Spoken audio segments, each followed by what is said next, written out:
Alright, everybody, what's up? It is time to talk about Shokugeki no Souma, chapter 136. As usual, we got a lot to talk about, so let's jump right in. Joichiro and Gin meet somewhere. Um, what was it? I don't know.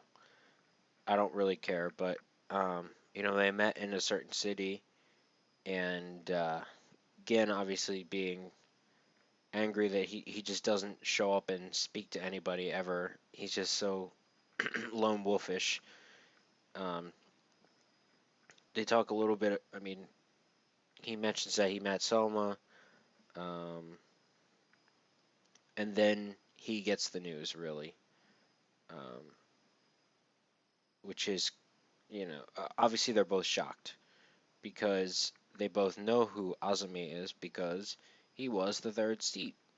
Um, he was the third seat under Joichiro and Gin.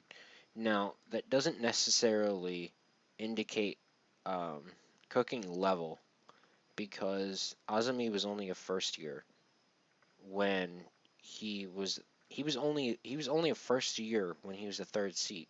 Now that's pretty impressive considering the Arena is only a 10th. Now granted I mentioned in my live stream that there's a chance that Arena hasn't aimed higher yet, or perhaps nobody's accepted her challenge yet because she's a first year. There's certain senpai bullshit things that they do in Japan that there could be, a reason why she hasn't moved up in the ranks, and there might be a reason why Azumi was able to do so. Maybe it's not as strong as an Elite 10 all the way up until you get to Joichiro and Gin. We don't know. Um, it's hard to say because we just don't know what that graduating class or lack of looked like. So, with that being said, um, they're obviously shocked that Azumi is now the new director because they know that he's banished from Totsuki, etc. Um, and of course, the rest of the chapter, of course, focuses on, a bit of Erina's backstory as well as Senzaimun and Soma talking about her. So, now we sort of understand a little bit more about Erina. Does it justify her actions? No. But, we do understand that, she was basically tortured to some extent into this type of mentality of anything I don't approve of. Like this that type of mentality was almost like beaten into her with the arm twisting and you know that kind of crap. So it does make sense why she would become as bitchy and things that she is now. It does make sense. I think like of all the typical types of like this, like with the Dio type of complex, I think there have been a lot worse. I will say that. Um, there is a certain level of depth in this story, this backstory that really pushes it to the next level. And so Erina is becoming a good character. I am saying it. That is coming from me, somebody who does not like her that much. She is becoming a good character because of this.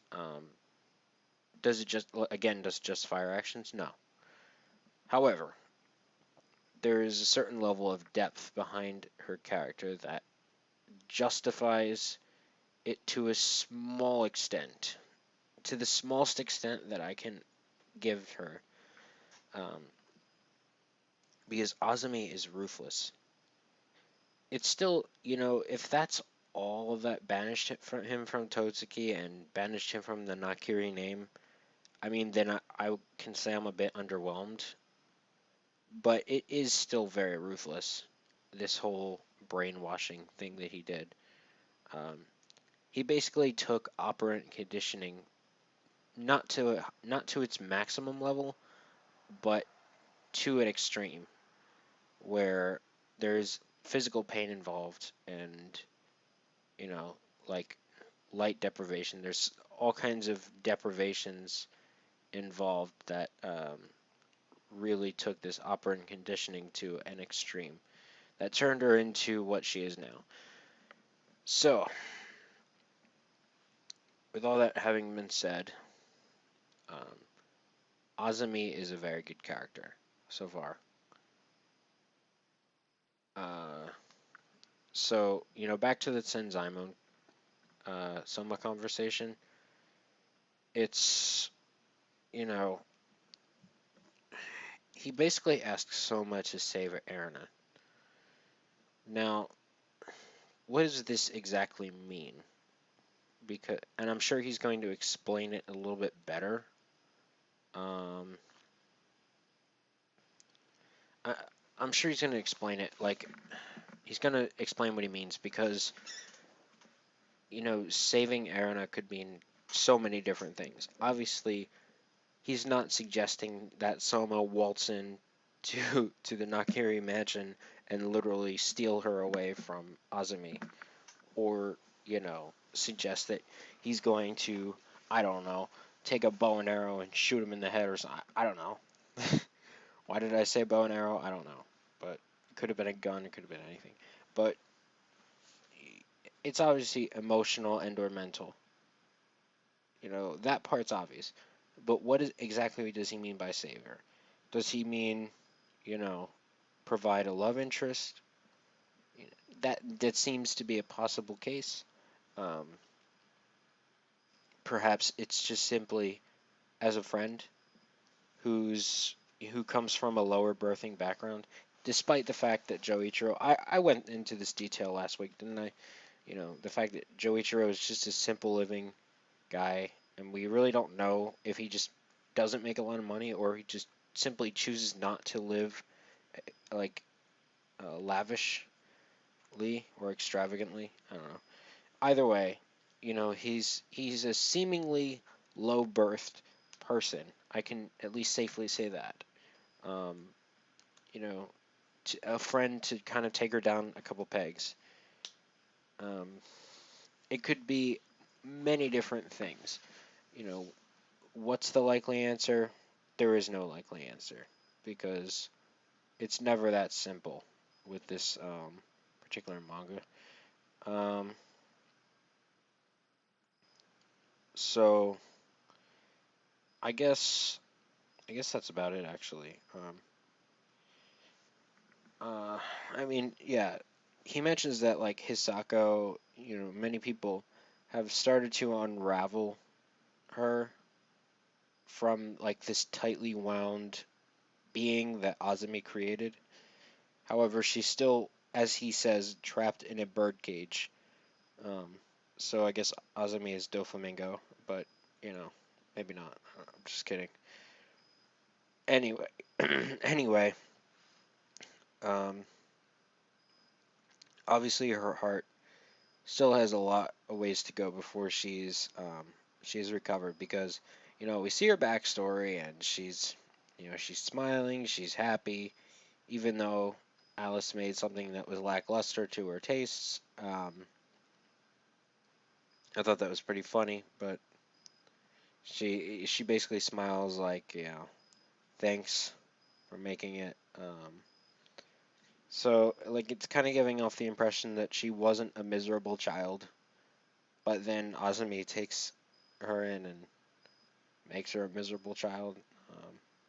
Okay, um, that's fine. Another thing, Azumi looks a lot like Erina when he's in the picture from when he was a third seat. The face, which I think is pretty good. Um, it's cool that you know Shunseki did that, and he kind of became less and less. It sort of seems like it's some sort of imagery where the more time he's spent away from them, the less he looks like a Nakiri. Um, because by the time he comes back, he looks nothing like Erina. He looks absolutely nothing like her.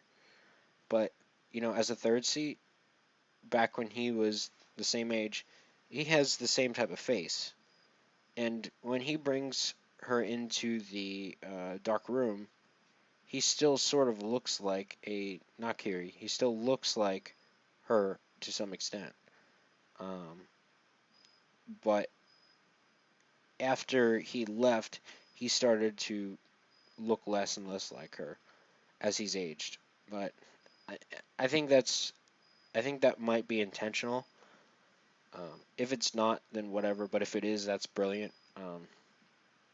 Speaking of which, he's not actually a Nakiri by blood, which is weird because he talked about blood in education, but um, he's actually Senzaemon and Azami are actually in-laws, so that I was wrong about that. But yeah, so that's it.